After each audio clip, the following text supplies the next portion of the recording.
The quarantine seal hit Dock 7 at 14:07 station time, and Reese Maddox's entire world split in two. 1 second he was hauling a crate of thermal regulators off the freight pallet, Sunny trotting beside him with her tail swinging easy and low the way she always did on loading days. The next, a containment field snapped across the cargo lane in a sheet of pale blue light, and Sunny was on the wrong side of it. She stopped, looked back at him through the shimmer. Her ears went flat. "Sunny," Reese dropped the crate. It hit the deck and something expensive cracked inside it. He didn't care. "Sunny, come here." But the field was already solid. He pressed his palm against it and felt the hum travel up his wrist, cold and final. On the other side, two Pelathi health enforcement officers in white hazard shells were already moving down the lane, scanning every animal in the dock. One of them spotted Sunny and raised a wand-shaped bioreader in her direction. "Sir, step back from the barrier." The taller Pelathi didn't look at Reese. His compound eyes were fixed on the scanner output scrolling down his forearm display. "Biological quarantine is in effect for all unregistered fauna in docking sectors 5 through 9. "She's registered." Reese's voice was steady, but his hands were not. "She's had every vaccine your port authority requires. I filed the companion animal transit papers when I signed on 8 months ago." "The papers are under review." The officer still hadn't looked at him. "Your animal will be relocated to biocontainment Wing Keseth 4 pending reclassification review." Reclassification. The word landed in Reese's chest like a stone dropped from height. He knew what it meant. Every human on a mixed-species station knew. Reclassification was the bureaucratic trapdoor. Once an Earth animal fell into that system, the forms multiplied, the hearings stacked, and the animal sat in a sterile holding cell while committees argued about threat taxonomies and hypothetical bite force models, and whether a 60-pound golden retriever constituted a Class 3 apex predator or a Class 4. Sunny whined. She pressed her nose against the containment field and it buzzed, startling her. She flinched and looked at Reese with her soft brown eyes, and he felt something crack behind his ribs that had nothing to do with bone. "I'll be right there," he told her. "Don't worry, I'm coming." She couldn't hear him through the field, but she watched his mouth move, and her tail gave one uncertain wag. Then the officer clipped a restraint lead around her collar. Sunny turned to follow the officer, then stopped and looked back at Reese through the field. Her eyes were wide and confused. The officer tugged the lead. She resisted, not aggressively, not snapping, just planting her paws and leaning backward because her person was behind her, and every instinct in her body said she should not walk away from him. The officer tugged again, harder. Sunny whined once, a high, thin sound that cut through the dock noise like a wire through cloth. Then she turned and went with them, her tail low and still, her head swiveling back every few steps to look at the place where Reese was standing with his hand, still pressed against a barrier she couldn't understand. Two Pelathi dock workers in the adjacent lane had stopped their work. They watched the officers lead the dog away. One of them looked at Reese. He was young, his compound eyes wide, and there was something in his expression that wasn't sympathy but wasn't indifference either. It was the face of someone who had just seen something he didn't have a name for. "Your animal?" he asked. "My dog," Reese said. "Her name is Sunny." The young Pelathi nodded. He didn't say anything else. But he watched until the dog disappeared around the corridor bend, and Reese saw him swallow once, hard, as if something about the way that animal kept looking back had lodged in his throat. The Biocontainment Administration Office for Kethara Station occupied the entire sublevel beneath the medical wing. Reese had walked past it 100 times without ever going in. Now he stood in a queue of 11 beings, most of them Pelathi cargo handlers who'd had their service insects flagged, and he was holding a number chit that read 34 Auric, and trying not to put his fist through a wall. The queue moved slowly. Every species in the station had a different set of transit fauna regulations, and each regulation referenced a different subsection of the Interspecies Biological Safety Accord, and each subsection had been amended 9 times since Reese had filed his original paperwork. He'd brought the paperwork, all of it, a fat folder of printed forms, because he'd learned early that Pelathi bureaucracy didn't trust data pads, they trusted paper with ink stamps and physical signatures from credentialed officials. By the time his number was called, 42 minutes had passed. 42 minutes during which Sunny was somewhere in a sterile cell, alone, without him, without her blanket, without the squeaky toy she'd had since she was 12 weeks old and carried everywhere like a child's stuffed animal. The intake clerk was a Vishari, tall, thin, slate blue skin, 4 arms folded neatly on the desk. She had the expression of someone who had processed 10,000 complaints and found none of them interesting. Nature of inquiry. My dog was seized from Dock 7 during the quarantine sweep. I need her released. The clerk's lower left hand tapped a query into her terminal. Species designation: Canis lupus familiaris, golden retriever, female, 4 years old, name Sunny. Companion animal registration number, Ks 7741E. Ks 7741E. The clerk read the screen, blinked once. This registration was filed under the old transit fauna protocol. The station adopted the revised biological safety framework 11 days ago. Your registration is non-compliant. What's non-compliant about it? The revised framework requires a class assessment from a credentialed xenobiologist, a behavioral clearance from an appointed ethologist, and a signed hazard waiver from the station's chief medical officer. Your file contains none of these. Reese leaned forward. Nobody told me the framework changed. I work on the docks. I haul freight. Nobody sent a notification. Notifications were distributed via the station's internal data network on the 4th of this cycle. I don't have access to the internal data network. I'm a contract worker. We use the external labor portal. The clerk's expression didn't change. The external labor portal was updated on the 6th. 2 days later. Correct. And the quarantine sweep happened on the 5th. The clerk looked at him. For the first time, something like recognition moved across her features, not sympathy, exactly, but the acknowledgement that the timeline was, in fact, absurd. You may file Form 88 Pelath for an expedited reclassification review, she said. Processing time is 12 to 16 station days. 16 days. She's in a cell. Biocontainment units are climate controlled and meet all interspecies animal welfare standards. She's not a biohazard, she's a dog. She sleeps on my bunk. She's afraid of the cargo drones. Sir, the classification system does not account for individual temperament. It accounts for species capability. The clerk's upper right hand slid a form across the desk. Form 88 Pelath. I recommend you begin immediately.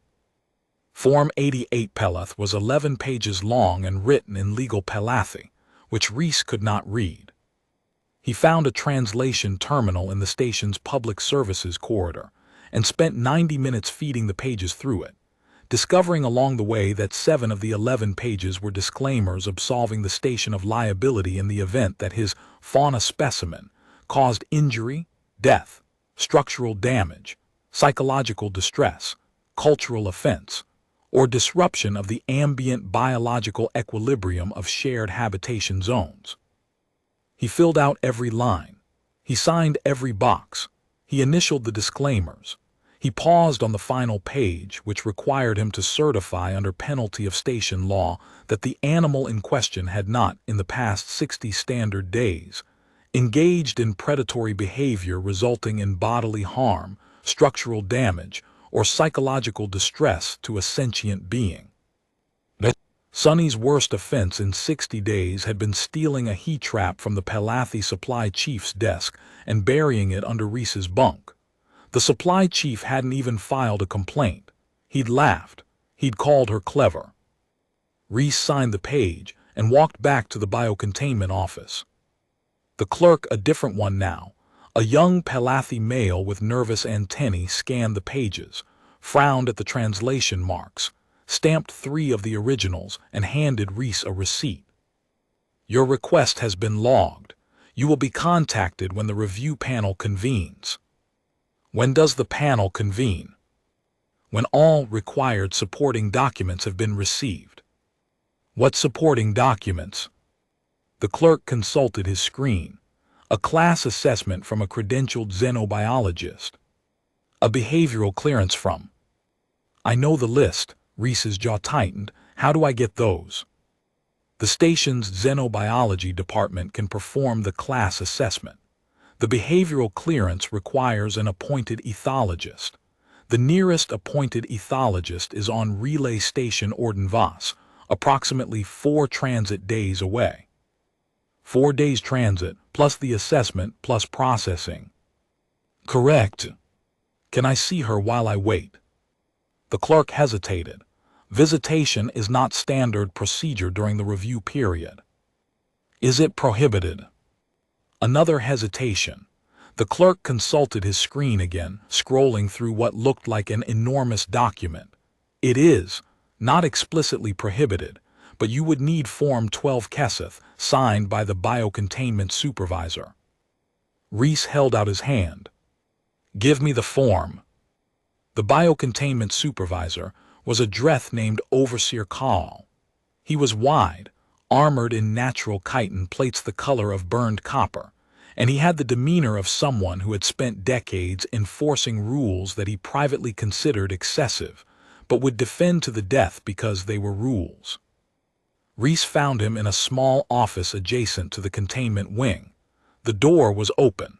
Kaal was eating something from a sealed nutrient pack and reading a maintenance report. Overseer Kaal, Reese stood in the doorway. I need you to sign Form 12 Keseth so I can visit my dog. Kyle looked up, his mandibles clicked once. Your dog. Golden Retriever, seized from Dock 7 this morning. She's in one of your containment units. Unit 14C, Kyle said it from memory. The yellow one. Yes. She's been vocalizing. Reese's stomach dropped. Vocalizing how? Intermittent high-pitched distress calls. She refused the standard nutrient allotment. She has been pacing the perimeter of the unit in a repeating pattern. My staff believes she may be exhibiting signs of neurological disturbance.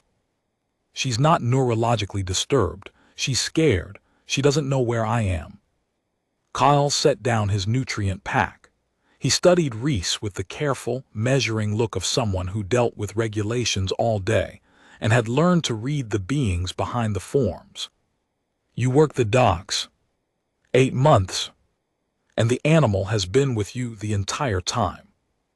Since before I came to the station, since before I left Earth, I've had her since she was a puppy. Kyle was quiet for a moment. Then he picked up a stylus and signed Form 12 Keseth with a slow, deliberate stroke. 10 minutes, he said. Observation protocol. You may not enter the unit. You may speak to the animal through the partition. I will have a staff member escort you. Thank you. Don't thank me yet. Kyle slid the form back. I've read the species assessment file for Canis lupus familiaris. Your animal has a recorded bite force of over 300 psi. She has predatory chase instincts, pack-bonding hormones that exceed anything in our behavioral models, and a skeletal structure that puts her in the same classification bracket as a juvenile Keithrani hunting beast. He paused. On paper, Mr. Maddock, your dog is a monster. On paper, Reese said, she's afraid of bath time. Kyle's mandibles clicked again. Twice. Then he leaned back in his chair and the chitin plates along his shoulders settled with a sound like someone adjusting armor. I supervised the intake, he said, personally. When the enforcement officers brought her in, she did not resist. She did not bite. She did not growl. She walked into the containment unit on her own legs, turned around and sat facing the door. A pause. Then she started crying. He said the word crying, as if he'd had to search through 3 languages to find it. My staff asked me what was wrong with her. I told them she was exhibiting distress vocalizations consistent with pack separation trauma. They asked if that was dangerous. Another pause longer. I told them I didn't know. I still don't. But it's the only sound in my containment wing that makes my staff go quiet. The containment unit was clean, white, and utterly wrong. They'd given her a sleeping platform, a flat slab of antimicrobial composite that was regulation approved, and completely unlike the ratty blanket she'd slept on since she was 10 weeks old. They'd put a water dispenser in the corner, the mechanical kind that released a measured portion when the sensor detected proximity, not the ceramic bowl she drank from on the dock while Reese ate his lunch. They'd left a portion of standard nutrient paste on a tray. She hadn't touched it. Sunny was sitting in the exact center of the unit, facing the door. Her ears were low. Her tail was still. When she saw Reese through the transparent partition, she stood up so fast she nearly fell, and she pressed herself against the barrier and whined, and the sound went through Reese like a blade. "Hey," he crouched down, put his hand against the partition. "Hey girl, I'm here." She couldn't reach him. She pawed at the transparent wall and whined again, higher, more urgent. Her tail was wagging now, but it was the frantic, desperate wag of a dog who doesn't understand why the world has changed and wants it to change back. "I know," Reese's voice cracked. He didn't care who was watching. "I know, sweetheart, I'm working on it. I'm going to get you out." She lay down with her chin on the floor, her nose touching the partition where his hand was. Her eyes never left his face. The escort, a junior Palathi biocontainment technician, stood behind Reese with her data pad and said nothing. But she was watching Sunny's vitals on the monitor, and Reese saw her blink twice when the dog's heart rate, which had been elevated and erratic since intake, dropped to resting baseline the moment she heard his voice. "Time," the escort said quietly after 10 minutes. Reese stood up. Sunny stood up with him. When he stepped back, she pressed against the partition again and the whine came back, thin and trembling, and aimed at the empty space where he'd been. He walked away. He didn't look back. If he looked back, he would break down the partition with his bare hands and carry her out of there, and that would end with both of them in detention and nobody getting home. The escort followed him to the corridor exit. She was young, antennae still pale at the tips, which meant she'd been out of training less than a year. "Mr. Maddock." He stopped, didn't turn. His eyes were burning and he didn't want anyone to see. Her heart rate, the technician's voice was careful, almost hesitant. "When you arrived at the partition, it dropped from 142 beats per minute to 71, in under 4 seconds. A pause. We've never recorded that in any confined species. Most animals calm gradually over hours. She recalibrated to baseline the instant she detected your presence." Reese still didn't turn. "What does that tell you?" "It tells me that her stress response isn't about the containment unit. It's about the absence of a specific biosignature." The technician hesitated. "Yours." He nodded once and kept walking. The docks were wrong without her. Reese noticed it on his next shift, the way the freight pallet felt heavier when he didn't have to dodge around a trotting dog, the way the break room was too quiet without the click of her nails on the deck plate, the way Mika kept glancing at the empty spot beside Reese's workstation where Sunny usually lay during loading cycles. "How is she?" Mika asked during the first break. "Not eating, not sleeping right." Reese rubbed his face. "I need a character reference from a credentialed professional, a behavioral clearance from an ethologist who's 4 days away, a class assessment from the xenobiology department, and a signed hazard waiver from someone I haven't even been able to find yet." Mika's 4 arms folded in what Reese had learned was the Vishari gesture for controlled frustration. "She fell asleep on my foot, Reese.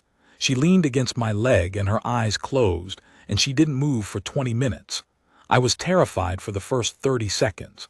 Then I spent 19 minutes and 30 seconds trying not to breathe too hard because I didn't want to disturb her. He unfolded his arms.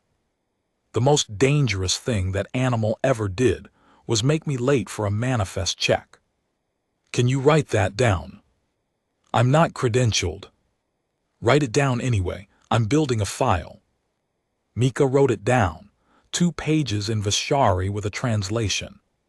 3 other dock workers added their own statements over the next hour. A Palathi cargo inspector who described the time Sunny found a leaking coolant line by sitting next to it and refusing to move until someone investigated. A Dreth forklift operator who admitted that he brought Sunny a slice of pressed protein every morning because she waited for him at his station, and he couldn't stand the look she gave him when he forgot. A human contract welder named Patel who said simply, "She knows when I'm having a bad day. She puts her chin on my knee. That's the whole report." None of them were credentialed. None of their statements would satisfy the framework. But Reese added them to the file because the file was becoming something more than paperwork. It was becoming a record of who Sunny was, written by the beings who knew her. Then the second blow landed. Reese was coming off his shift at 06:30 the next morning when a message hit his data pad from the Biocontainment Administration Office. A formal incident addendum had been attached to Sunny's case file. Someone, the message didn't say who, had submitted a biological threat encounter report, claiming that a large Earth predator matching the description of specimen Ks 7741E had displayed aggressive territorial behavior in the Dock 7 loading corridor on multiple occasions, including baring teeth, vocalizing in a threatening manner, and positioning itself between the complainant and station resources. Reese read it 3 times, then he went cold. Baring teeth. Sunny panted when she was hot. Her mouth opened. Her tongue came out. Her teeth were visible because that's how dogs breathe. Every dock worker on the station knew this. Someone who didn't, or someone who wanted to make trouble, could read those open jaws as a threat display. Vocalizing in a threatening manner, she barked when the shift change klaxon sounded. One bark, a startled reflex. She'd done it every day for 8 months, and the dock crew had a running joke about it. Sunny's shift alarm, they called it, reliable as the klaxon itself. Positioning itself between the complainant and station resources. She walked beside Reese. She walked where he walked. If someone approached a crate and Sunny happened to be standing next to it, she wasn't guarding it. She was standing next to her person, who was standing next to a crate, because that was her job, not guarding, being near him. The report was anonymous. The framework permitted anonymous threat reports because, as the regulatory preamble explained, beings who have experienced predator trauma may be reluctant to identify themselves in proximity to the reported threat. An anonymous report added a mandatory 72-hour review extension to any pending reclassification. 72 hours during which Sunny stayed in the cell. 72 hours during which her body continued to break. Reese sat in the dock break room with the report on his data pad and his hands flat on the table, and his jaw clenched so tight his teeth ached.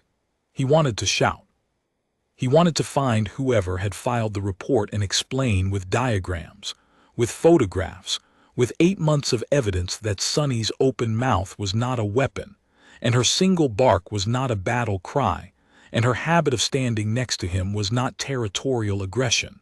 It was love. But the system didn't process love, it processed forms. He filed a counterstatement of observed behavior form 23 Keseth, 4 pages, which he obtained from the Biocontainment Office's after-hours terminal and filled out on a cargo pallet during his meal break. He attached the dock workers' statements. He attached the biometric data from Sunny's visitation records. He attached a diagram showing Sunny's typical position during loading operations beside his left knee, tail height, facing whichever direction he was facing, because that's what dogs do. He submitted it at 0900. The processing clerk, the same nervous young Palathi, scanned the counter-statement, frowned at the diagram and said, "This will need to be reviewed by the assessment panel in conjunction with the original threat report." When the panel convenes.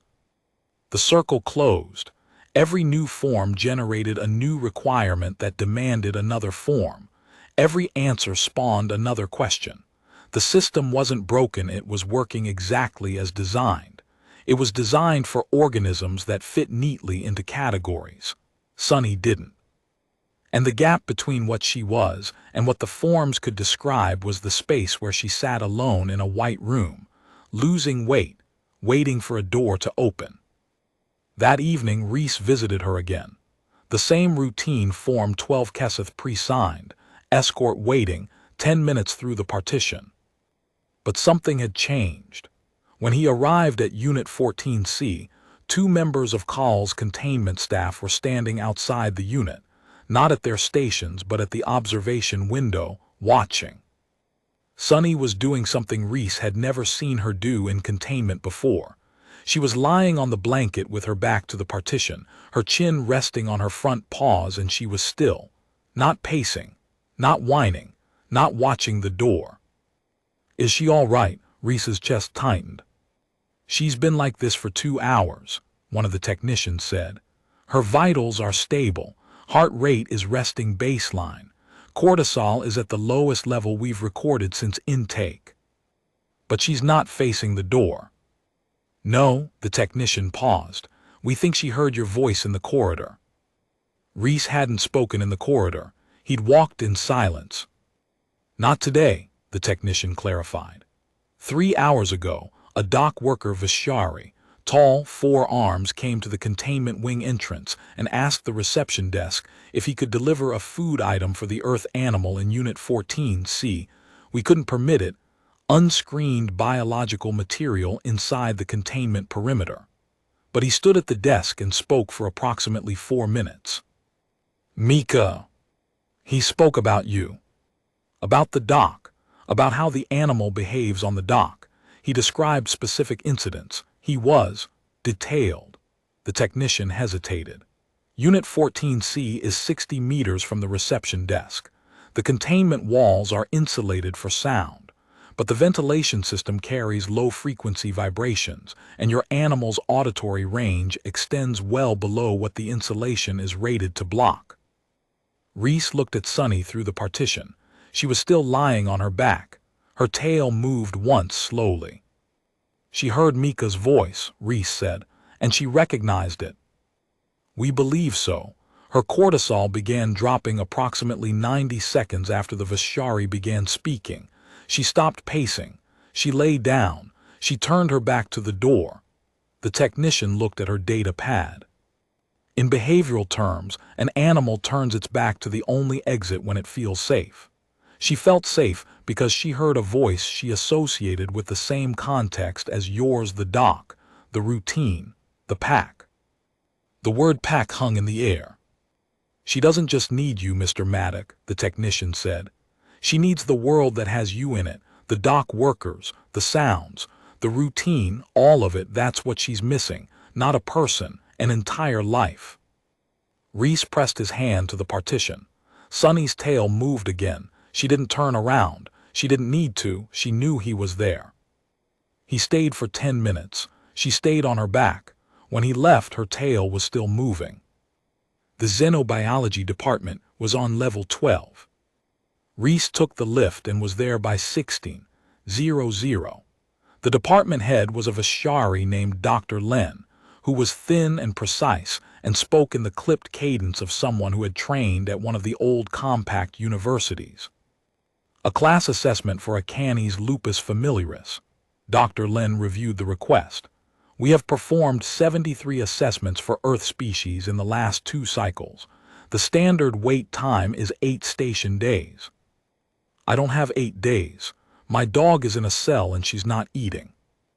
"The assessment requires a full genetic scan, a behavioral observation period, and a comparative threat index analysis against the station's existing fauna registry.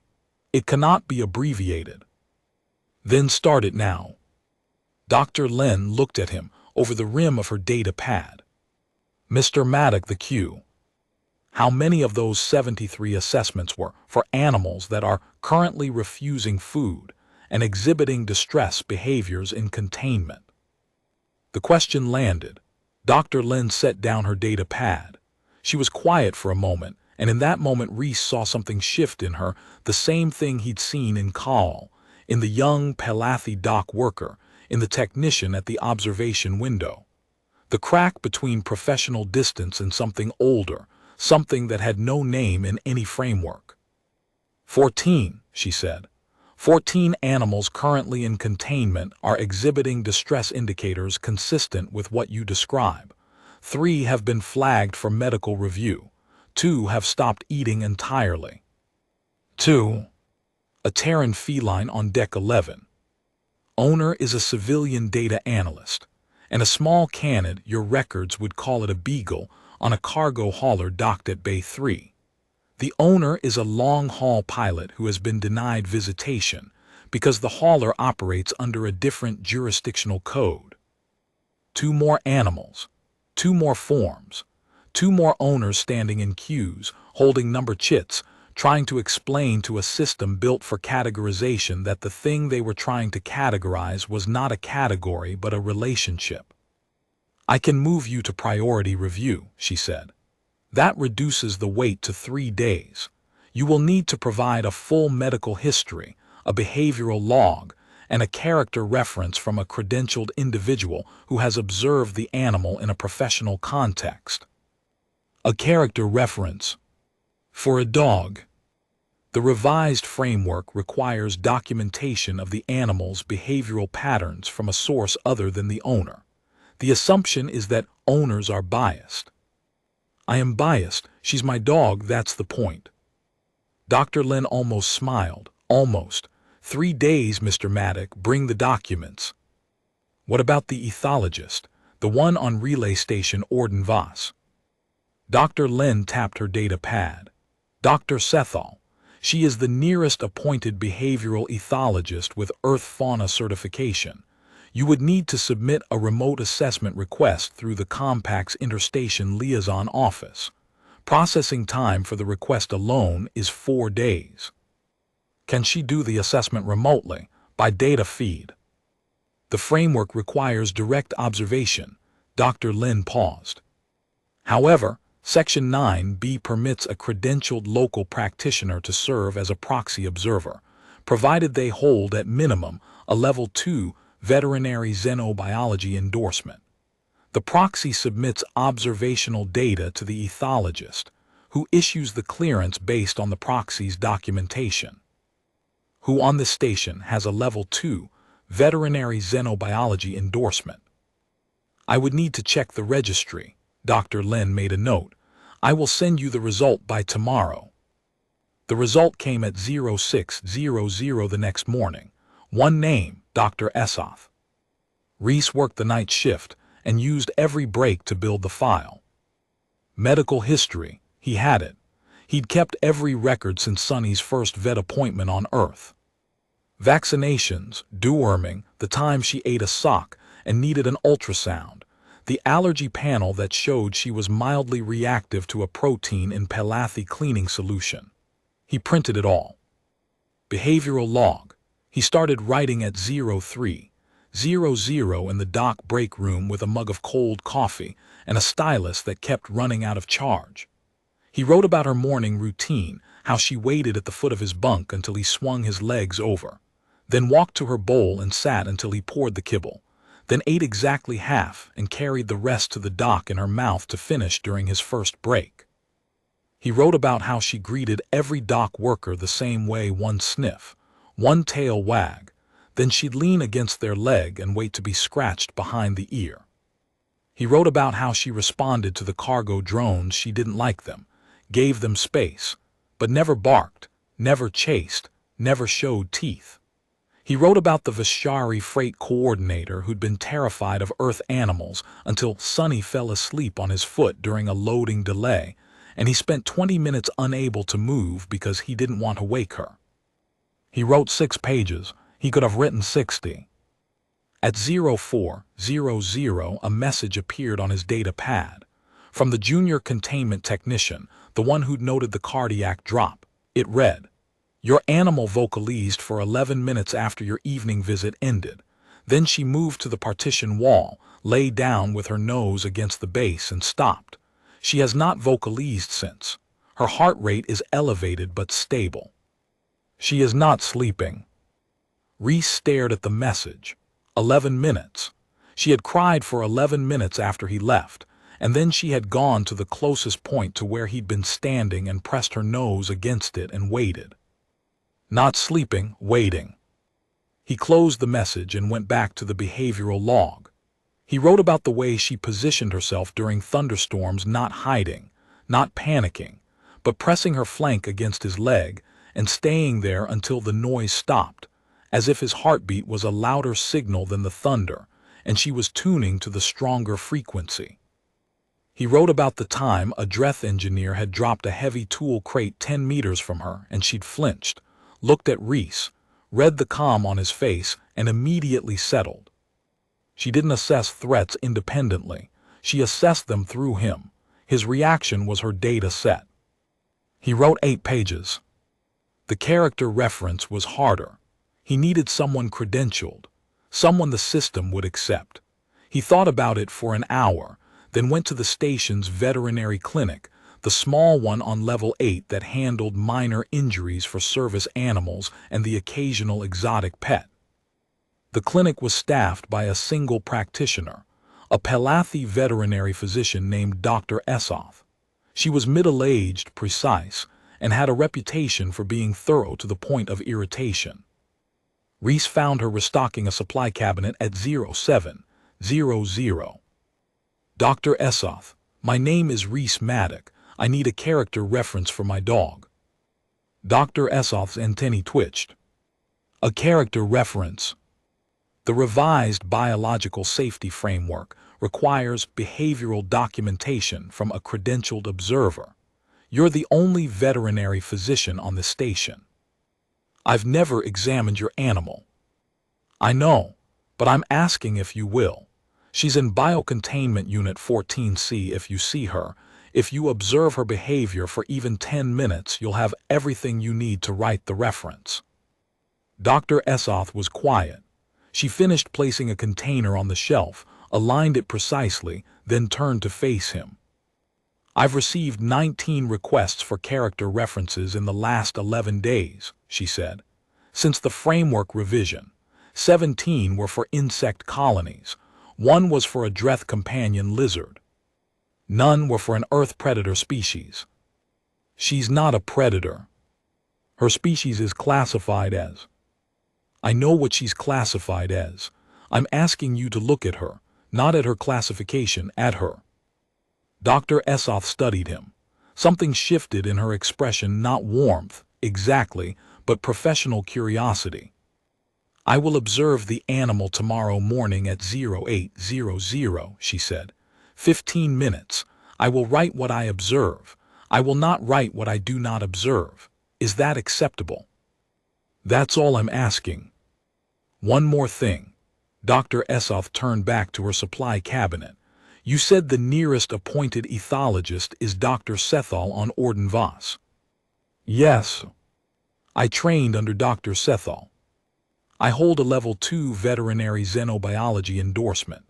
She placed the container on the shelf with precise finality.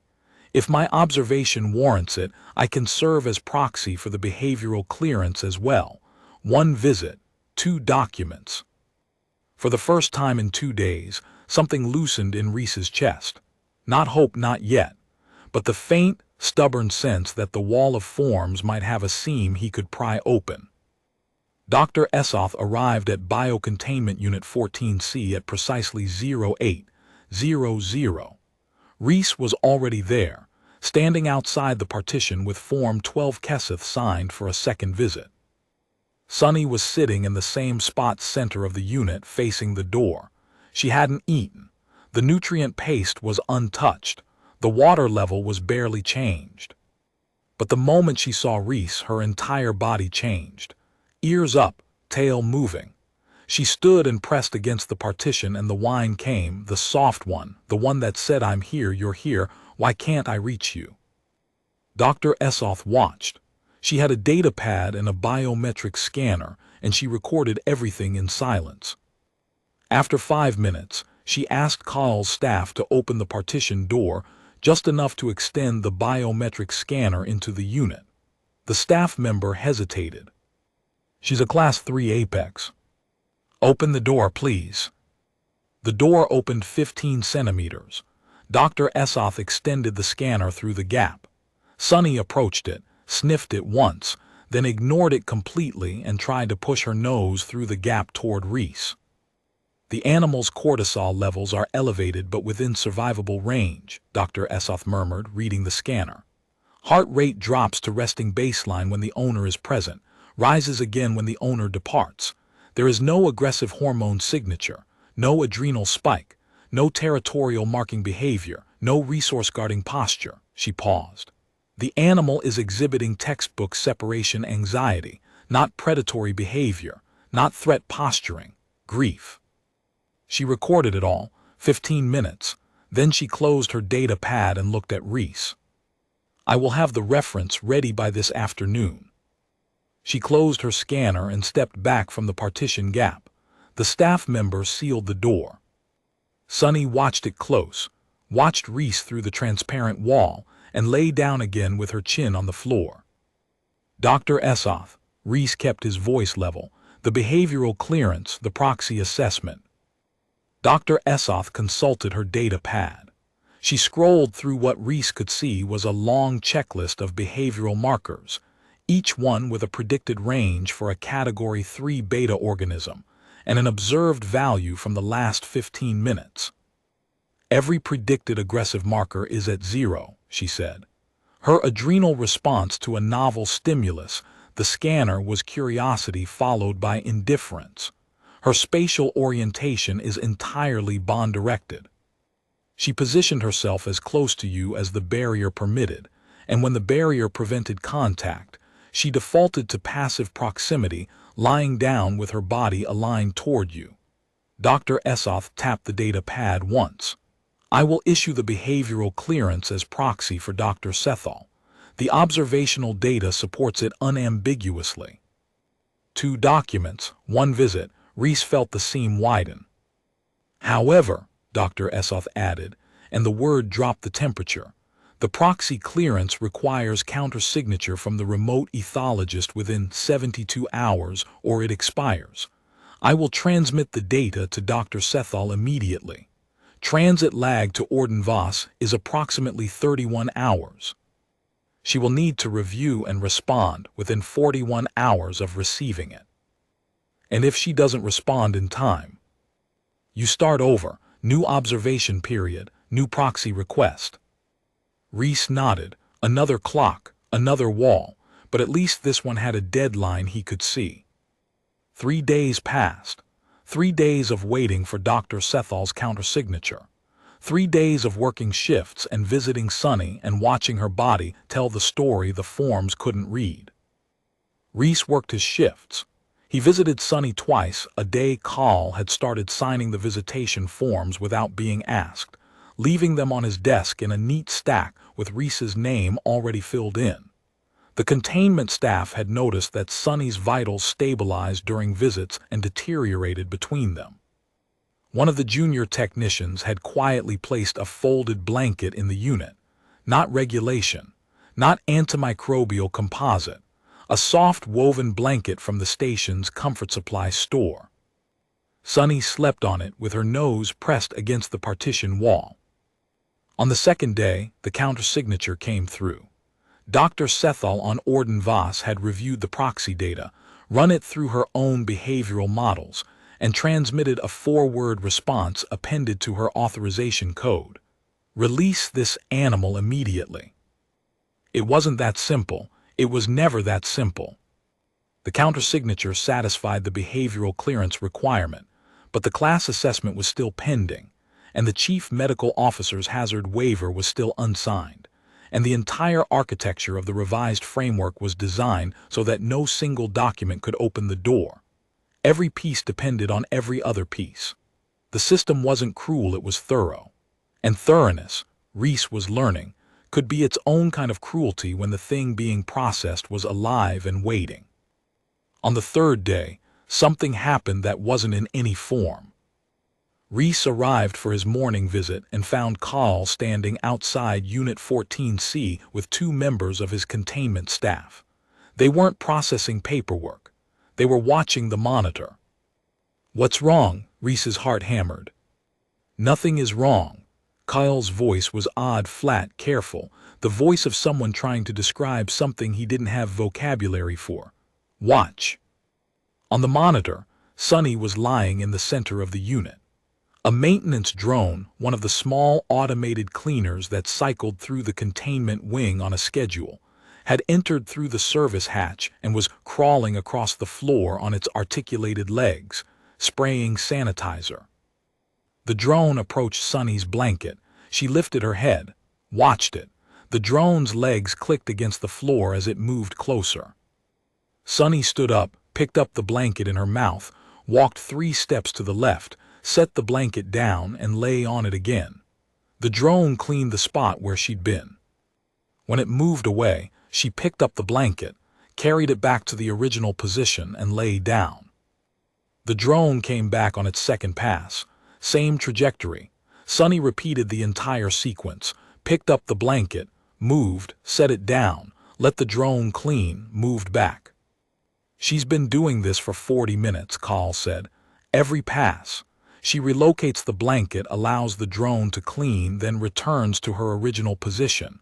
She has not interfered with the drone. She has not damaged it. She has not displayed any aggression toward it." He paused. "She's cooperating with it." The junior technician beside him spoke up.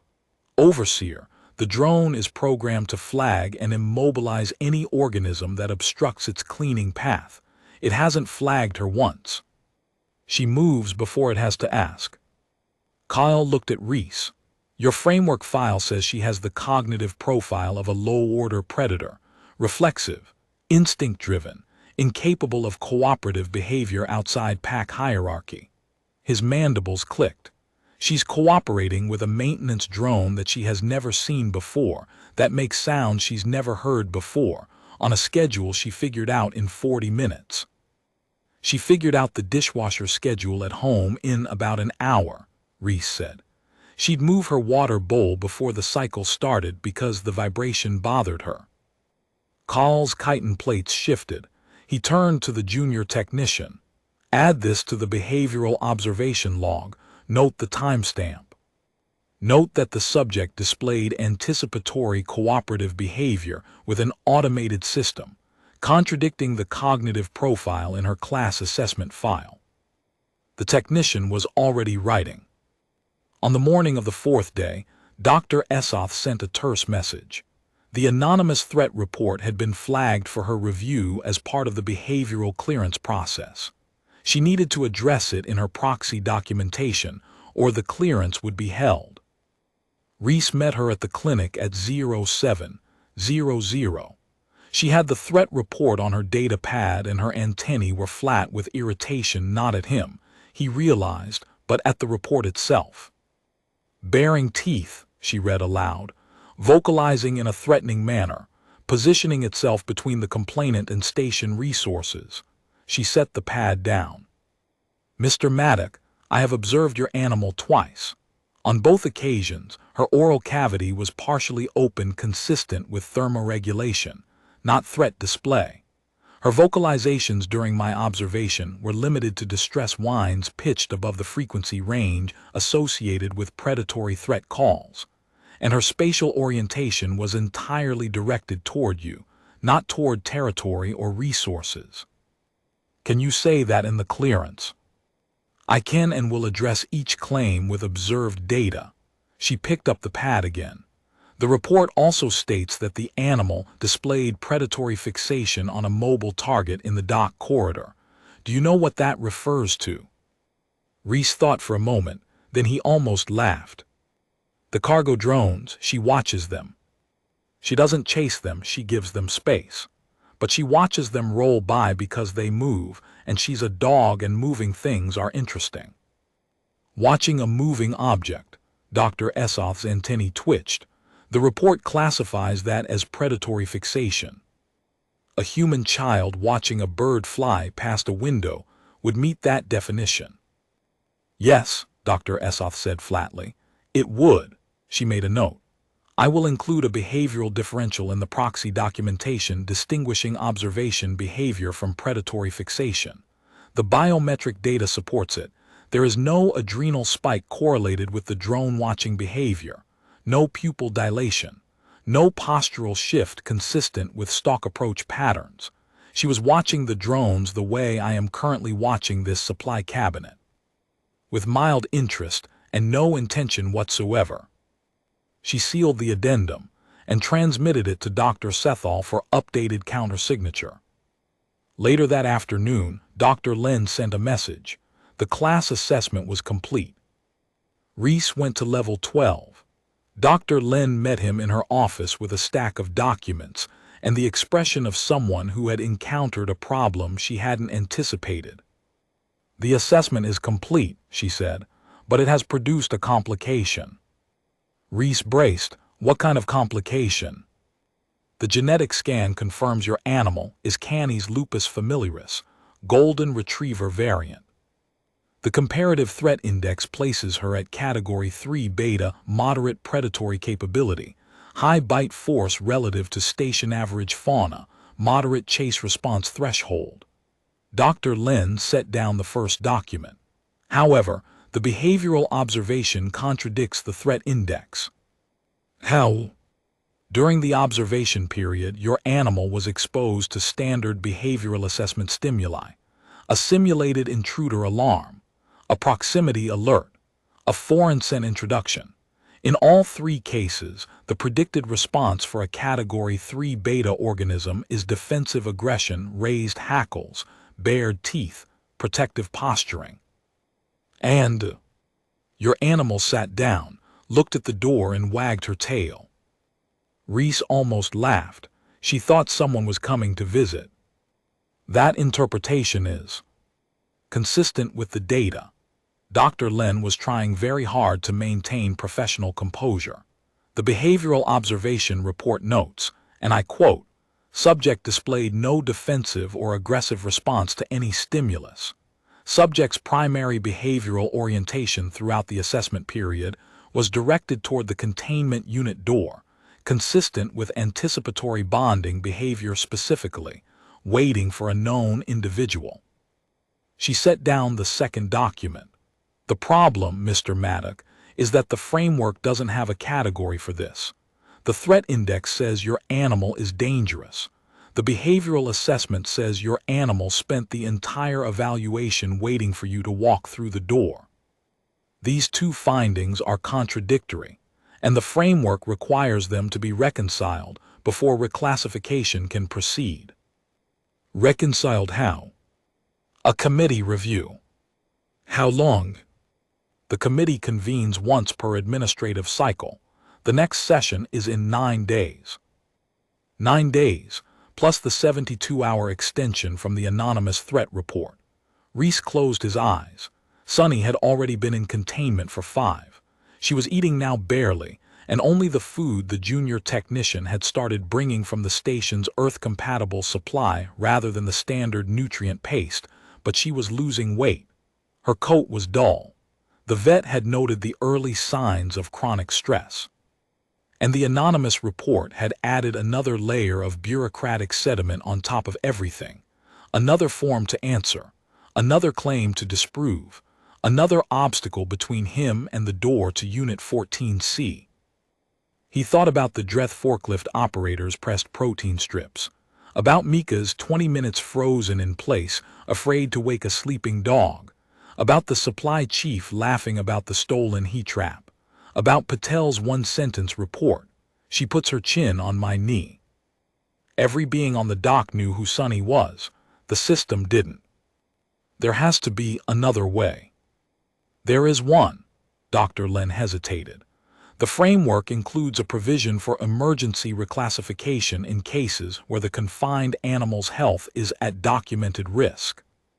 If the station's veterinary physician provides a formal health risk assessment certifying that continued confinement poses a medical danger to the animal, the committee review can be bypassed, and the case escalated to the chief medical officer for direct ruling.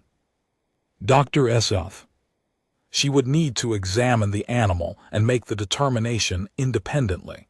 I cannot instruct her to reach any particular conclusion. You won't need to. He went straight to the clinic. Dr. Esoth was between patients, a Pelathi service moth with a damaged wing membrane. She listened to Reese's request without interrupting. The health risk assessment requires a solo examination, she said.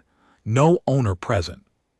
The framework specifies that the animal's unmodified baseline must be documented without the calming influence of the bonded individual.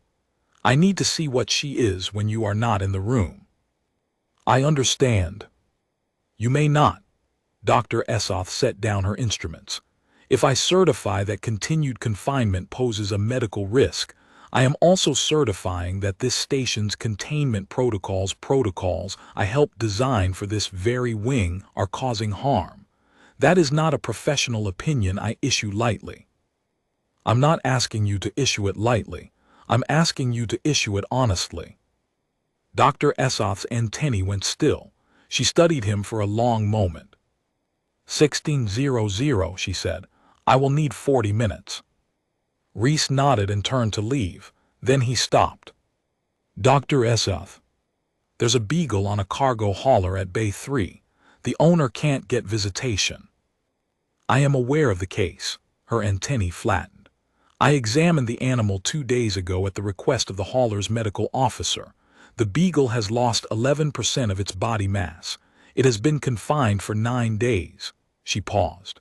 The owner, a human named Voss, long-haul pilot, filed his reclassification request on the first day. It was rejected because the hauler's jurisdictional code requires a different form set. He refiled. The second submission was returned because one of the forms referenced a superseded regulation number. He is currently waiting for the correct version to be transmitted from the hauler's home port. How long? Transit time for administrative documents from that sector is approximately 6 days. The beagle won't last 6 days. No, Dr. Esoth said, I don't believe it will. She picked up her data pad, which is why I have already submitted a health risk assessment for that animal as well. I sent it to Administrator Thesick this morning. Her antennae straightened. 1 case at a time, Mr. Maddock, but I am keeping count. Dr. Esoth performed the examination at 1600. Reese was not permitted to be present. The health risk assessment had to be conducted without the owner, to ensure the animal's baseline condition was documented without the calming effect of the bonded human. He waited in the corridor outside the containment wing. Carl found him there and stood beside him without speaking. After 10 minutes, the Dreth offered him a sealed nutrient pack. Eat, Carl said. You've lost weight too. Reese looked at him. Carl's mandibles shifted, not the click of bureaucratic acknowledgement, but something closer to the gesture a colleague might make towards someone they'd been watching struggle for days. Overseer, why did you start pre-signing the visitation forms? Carl was quiet for a moment. Because on the second day, the night shift technician reported that your animal's distress vocalizations had stopped between 0200 and 0300, completely stopped. She was silent for 57 minutes. The technician checked the monitor and found her asleep on the blanket with one paw pressed against the partition wall. He paused. The technician reviewed the previous day's visitation log and determined that 0200 was approximately the time you had visited the previous evening. The animal had timed her sleep cycle to match the hour she associated with your presence. Another pause. She was sleeping at the time she expected you to come, because she had learned that you always came. 40 minutes passed, the longest 40 minutes of his life. When Dr. Esoth emerged, she was carrying a sealed document and her expression was tight. The animal's weight has dropped 7% in 4 days. Cortisol levels are chronically elevated. Cardiac rhythm shows intermittent irregularity consistent with sustained psychological distress. Coat condition has degraded. Appetite is suppressed. Immune markers are declining. She paused. Continued confinement will produce organ-level damage within an estimated 8 to 12 days. You're certifying it. I am certifying that this animal is being harmed by the conditions intended to protect the station from her. Dr. Essoth's antennae flattened. The irony is not lost on me, Mr. Maddock. She handed him the sealed document. Take this to the Chief Medical Officer, Level 14. Her name is Administrator Thesick. She has final authority. Dr. Essoth. She paused. Thank you. Her antennae lifted. Don't thank me, Mr. Maddock. I wrote what I observed. The animal did the rest. She hesitated, and for the first time her clinical composure softened at the edges. When I entered the unit, she was lying in the center of the floor with her chin on the blanket. She lifted her head when the door opened. She looked at me. She looked past me. She looked at the corridor behind me. Looking for me. Yes, and when she didn't find you, she put her chin back down and closed her eyes.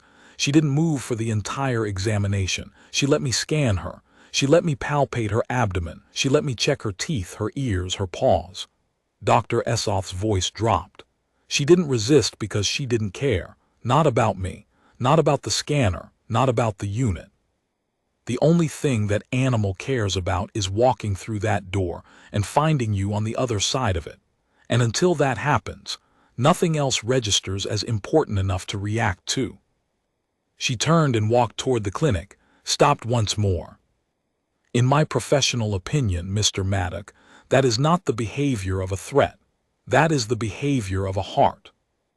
Administrator Thesick was Calori. Tall, angular, bioluminescent markings tracing her temples in patterns that shifted with her mood. She ran the station's medical wing with the quiet efficiency of someone who had seen every kind of crisis and found most of them preventable. Reese arrived at her office at 17:30 with a folder so thick it barely closed. Inside, Form 88 Peleth. The class assessment from Dr. Lin, complete with the contradictory threat index and behavioral observation. Dr. Essoth's character reference. Dr. Essoth's behavioral clearance with Dr. Sethal's countersignature. Dr. Essoth's health risk assessment. 6 pages of behavioral log. The complete medical history of a golden retriever named Sunny from her first puppy vaccination to her most recent allergy panel. Visitation records showing cardiac stabilization in the owner's presence. The biometric data from the junior containment technician's unauthorized blanket Sunny's cortisol had dropped 14% the night she slept on something soft. Kyle's addendum about the maintenance drone cooperation. 5 unsolicited statements from dock workers, none of them credentialed, all of them true. Thesick read everything, all of it. She did not skim, she did not skip pages. She sat at her desk for 35 minutes and read every form, every assessment, every log entry, every data point. Then she looked up. Mr. Maddock, I have a question. Yes. Your animal's behavioral assessment shows that when exposed to threat stimuli, her response was to sit down and face the door. Yes. The assessment team's interpretation is that she was waiting for you. Yes. In the 5 days she has been confined, she has refused standard nutrition, lost 7% of her body mass, and developed cardiac irregularities. But every time you visit, her vitals return to baseline within seconds. Yes. Thesick set down the folder. Her bioluminescent markings had shifted to a slow, steady pulse blue-white, contemplative. I have administered this station's medical wing for 11 years, she said. I have reviewed confinement cases for 72 species. I have never encountered an animal whose physiological response to separation from a single individual is this pronounced. Her body is not declining because she is ill. It is declining because you are not there. She paused. The framework classifies her as a threat. Her own biology classifies her as yours. Reese said nothing. There was nothing to say that wouldn't break him open. Thesick opened the folder again. She pulled out the dock worker statements, the uncredentialed ones, the ones that didn't satisfy any framework requirement, the ones Reese had added because he couldn't not. These aren't required documents, she said. No. A Vishari freight coordinator writes that the animal fell asleep on his foot and he was afraid to move for 20 minutes. A Dreth forklift operator writes that the animal waits for him every morning and he brings her food because his words, the look she gives me when I forget, is worse than a supervisor's reprimand. A human welder writes, she knows when I'm having a bad day. She puts her chin on my knee. That's the whole report. Thesick set the pages down. These are not scientific documents, Mr. Maddock. No. They are, however, the most consistent behavioral dataset I have ever read. 5 independent observers, 3 species, 8 months of casual interaction, and not one report of aggression, threat display, or resource competition. What they describe is not a predator cohabitating with prey species. What they describe is a social anchor. She let the word sit. I have a colleague on Compact Station Harath Prime, Thesick continued. She oversees a containment wing holding 11 Earth animals. She sent me a query last week asking if I had encountered the same phenomenon. She was documenting animals whose health deteriorates in containment at a rate inconsistent with physical deprivation. The animals are fed, hydrated, temperature regulated. They are declining anyway. She has been calling it bond-absence syndrome. Thesick's markings pulsed. She didn't have a mechanism to explain it. Your file provides one. Thesick picked up her stylus. I am issuing an emergency reclassification under Section 14 of the revised Biological Safety Framework. Your animal is reclassified from Category 3 Beta Moderate Threat, Undomesticated Apex Fauna, to Category 1 Alpha Bonded Companion, Low Independent Threat, Separation Sensitive. This reclassification carries a mandatory condition. The animal must remain within proximity of the registered owner at all times. If the bond is severed by transfer, sale, or prolonged separation, the reclassification reverts and the animal returns to containment. She signed the form, pressed the station seal into the paper, handed it to Reese. Go get your dog. Reese stood. His legs were unsteady. 5 days of double shifts and broken sleep and corridor waits and forms and counterstatements, and the constant grinding weight of knowing that somewhere below his feet, behind a transparent wall, a dog was sitting in the center of a white room, waiting. Administrator Thesick. Yes. The beagle at Bay 3. Thesick's markings shifted. Dr. Essoff's health risk assessment for that animal arrived this morning. I have reviewed it. The reclassification will be processed concurrently. And the cat on deck 11. I have requested Dr. Essoff to conduct an examination. Thesick folded her hands. Mr. Maddock, you came here for one animal. You are leaving with a precedent that will affect dozens. I want you to understand something. She leaned forward. The revised framework was written by intelligent, well-meaning beings who have never shared a living space with a bonded Earth companion. They wrote it to protect this station from a danger that exists on paper, a predator species, with documented physical capabilities that, on raw metrics, are alarming. They were not wrong to be cautious. They were wrong to assume that capability and intent are the same thing. She stood and walked him to the door. Your animal has a bite force that could shatter a Palathi exoskeletal plate. She has never bitten anyone. She has chase instincts that place her in the same behavioral bracket as a juvenile hunting beast. She has never chased anything except a squeaky toy. She is, by every metric we have, a predator. Thesick paused at the door. And by every metric that matters, she is a 60-pound alarm clock who carries kibble in her mouth because she prefers to eat near the person she loves. The containment wing was quiet at 1800. Shift change. The corridor lights were dimmed to evening cycle. Carl was waiting at the door to Unit 14C. He had the release paperwork already processed. He'd been watching the case. Reese understood now that Carl had been watching it the entire time, not as an obstacle, but as a man who enforced rules he didn't always agree with and was grateful when the system, however slowly, got it right. "She hasn't eaten today," Carl said. "She's been sitting at the partition since your last visit." "Open it." Kyle entered the release code. The partition dissolved. Sunny didn't move. Not at first. She sat in the center of the unit, the soft blanket bunched under her paws, and she looked at the open doorway where the barrier had been, and her tail was still because she'd learned that barriers could reappear without warning, and this might be another test. Then Reese stepped through. He stepped into the unit and crouched down, and he opened his arms and he said, "Come here, girl." She hit him so hard she nearly knocked him backward. 60 pounds of golden retriever slamming into his chest, her paws on his shoulders, her nose buried in his neck, whining and wagging and pressing against him with her entire body like she was trying to climb inside his ribcage and live there. Her tail was a blur. Her whole body shook. Reese wrapped his arms around her and held on. He pressed his face into her fur, and it was dull, and she'd lost weight, and she smelled like antimicrobial cleanser instead of dock grease and kibble, and she was the most beautiful thing he had ever held. "I've got you," he said. His voice was wrecked.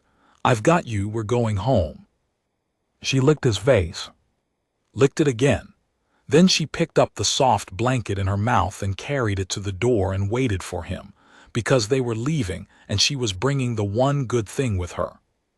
Behind them, Carl's mandibles clicked once. The junior containment technician who'd given Sunny the blanket was standing in the corridor. She was supposed to be off shift. She'd stayed. "Overseer," the technician said quietly, "the blanket is station property." Kyle looked at her, looked at the dog standing in the doorway with the blanket in her mouth, tail wagging, ready to go. "Write it off," he said. They walked back to the docks. Sunny pressed against Reese's leg the entire way, not pulling, not running ahead, not sniffing the corridors. She walked in perfect heel, her shoulder touching his knee, the blanket trailing from her mouth like a trophy. Every dock worker on the evening shift stopped what they were doing. Mika, the Vishari freight coordinator who'd had Sunny fall asleep on his foot, stood up from his desk and made a sound that Reese had never heard from a Vishari before, a low, resonant hum that Mika later explained was an involuntary expression of profound relief. "She's back," Mika said. "She's back."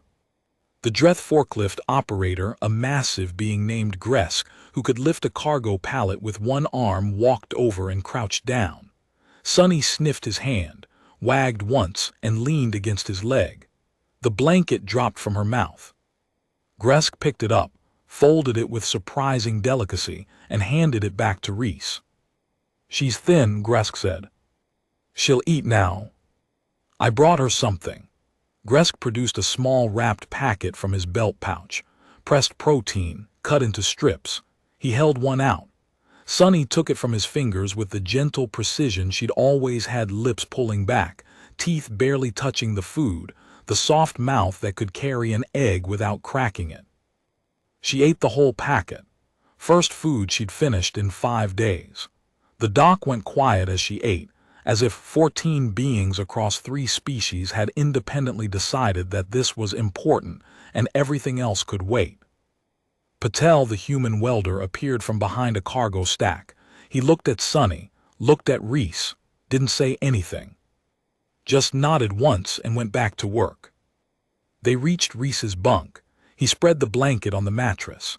Sunny jumped up, turned 3 circles, and lay down with her chin on her paws. She looked at him. Her tail gave one slow, final wag, and then she closed her eyes. She was asleep in 30 seconds. Reese sat on the edge of the bunk. He put his hand on her side and felt her breathing slow, deep, steady. No cardiac irregularity, no elevated cortisol, no pacing, no whining, no distress. She was home. In the morning, Reese woke to find her on the floor beside the bunk, her chin on his boot. He'd left his boots by the bed out of habit, and she'd curled around them in the night, not on the blanket, not on the mattress, but around the thing that smelled most like him. As if even in sleep she was making sure he couldn't leave without her knowing. He sat up. She lifted her head. Her tail wagged slow, steady, the real one. The one that said, "I know you and you're here and the world is correct." "Breakfast," he said. She stood up and walked to her bowl and sat. He poured the kibble. She ate half, picked up the rest in her mouth, trotted to the door, waited for him to open it, walked beside him to the dock, her shoulder against his knee, and finished the rest during his first break, just like she'd done every day for 8 months, just like she'd done before the quarantine, just like she would do tomorrow and the day after and every day until one of them was too old to make the walk. The forms had never captured this. The threat index couldn't quantify it. The behavioral models had no variable for the way a dog carries kibble in her mouth to eat near her person, because food tastes better when you're not alone. Not the bunk, not the station, not any coordinate on any star chart.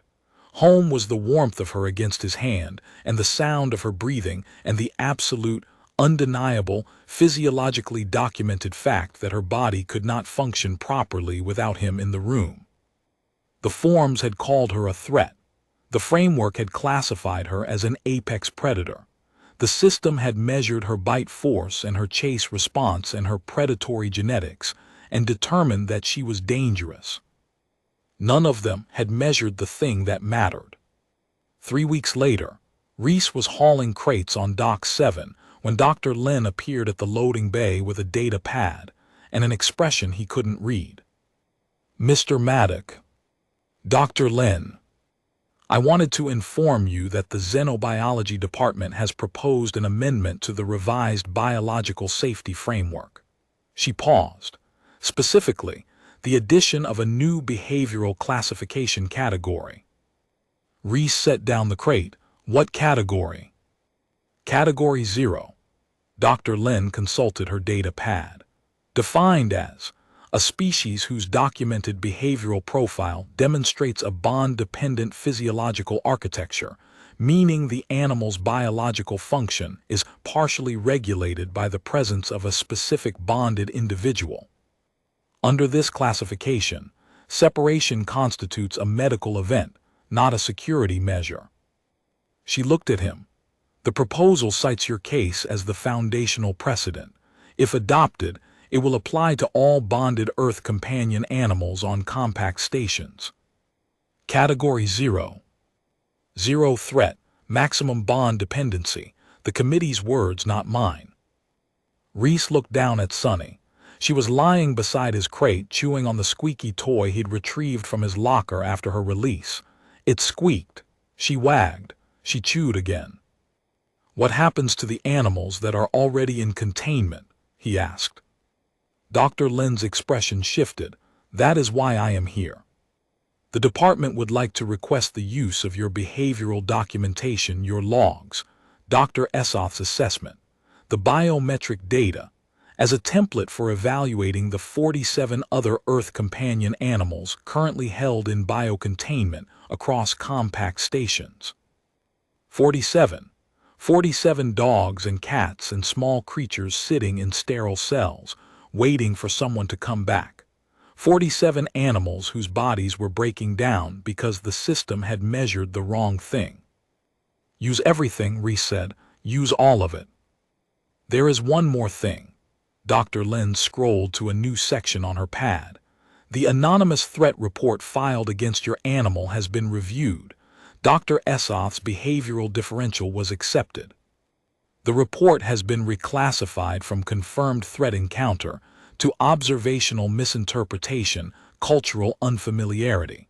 It will be archived, but will carry no weight in future assessments." "Who filed it?" "The report was anonymous. However, the review panel noted that the filing timestamp, access credentials, and described encounter parameters are consistent with a single individual who had recently transferred to the station from a sector with no Earth fauna exposure. The panel's recommendation is educational, a mandatory orientation module on Earth companion behavioral norms for all incoming personnel. She paused. Overseer Kahl has volunteered to design the module. Reese couldn't help it, he laughed. The first real laugh since the containment field had split his world on Dock 7. One more thing, Dr. Lin said. Dr. Essoth has submitted a separate proposal, a companion animal bonding assessment protocol, a standardized method for evaluating bond-dependent species that bypasses the threat index pathway entirely. It would replace the current system for any animal that demonstrates cardiac synchronization with a bonded individual. She consulted her pad. She is calling it the Essoth protocol. I am told she is not entirely comfortable with the naming convention, but the committee insisted. And the 47 animals. If the protocol is adopted, every confined bonded companion will be assessed within 30 days. Those that meet the criteria will be released to their owners under the same conditions as your animal, proximity mandated, separation classified as a medical event. Dr. Lin paused. Dr. Essoth estimates that the majority will qualify. She bases this on a survey of confinement biometric data from 12 stations. The pattern is consistent. The animals are not dangerous. They are lonely.